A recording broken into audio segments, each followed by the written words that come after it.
ทุกคนที่เกิดมาอยู่ในโลกนี้ก็ล้วนแต่มีชีวิตที่แตกต่างกันบ่ว่าจะรวยจะทุกข์จะดีหรือจะชั่วจะเป็นจังใดเฮาก็ต้องมีชีวิตอยู่ต่อไปเพื่อคนที่เฮารักและสู้เพื่ออนาคตที่ดีกว่าจะบ่มีคำว่าท้อ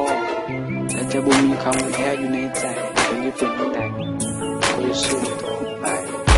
บ่มีไผฮู้ว่าเฮาเกิดมาเพื่อหยังเกิดมาเป็นคนดีคนชั่วกันล้วนแล้วที่ใจทุกสิ่งที่เฮาเฮ็ดไปเฮาก็ฮู้อยู่แก่ใจและทุกคนที่เกิดมาบ่มีไผเลือกเกิดได้บ่ว่าคนรวยหรือคนทุกข์คนดีหรือว่าคนชั่วคงบ่มีไผอยากเกิดมาแล้วมีชีวิตที่บ่ดีทุกคนก็ล้วนแต่คิดว่าข่อยเกิดมาอยู่ในชาตินี้ข่อยต้องมีเงินมีทองทุกอย่างและข่อยจะเป็นเศรษฐีข่อยจะบอกให้เจ้าฮู้ว่าความสุขที่แท้จริงมันบ่แม่นเงินแม่นทองที่พวกเจ้านั้นคิดแต่มันเป็นความดีของคนเฮาที่เฮ็ดลงไปตอบแทนผู้มีพระคุณที่เลี้ยงเฮามาจนใหญ่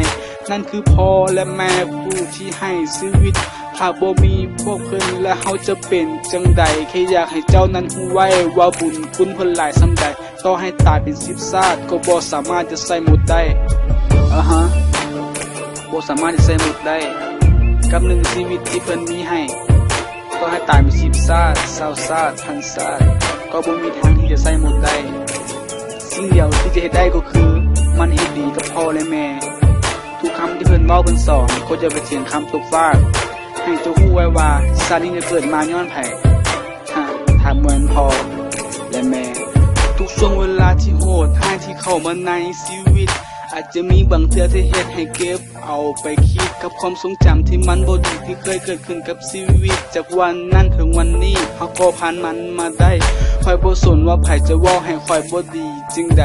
และบ่สนว่าไผจะเว้าให้ข่อยว่าเป็นจังใดข่อยเชื่อในสิ่งที่ข่อยเฮ็ดไปและบ่เคยจะสนใจ so I don't give a fuck คำนี้เจ้าจื้อไว้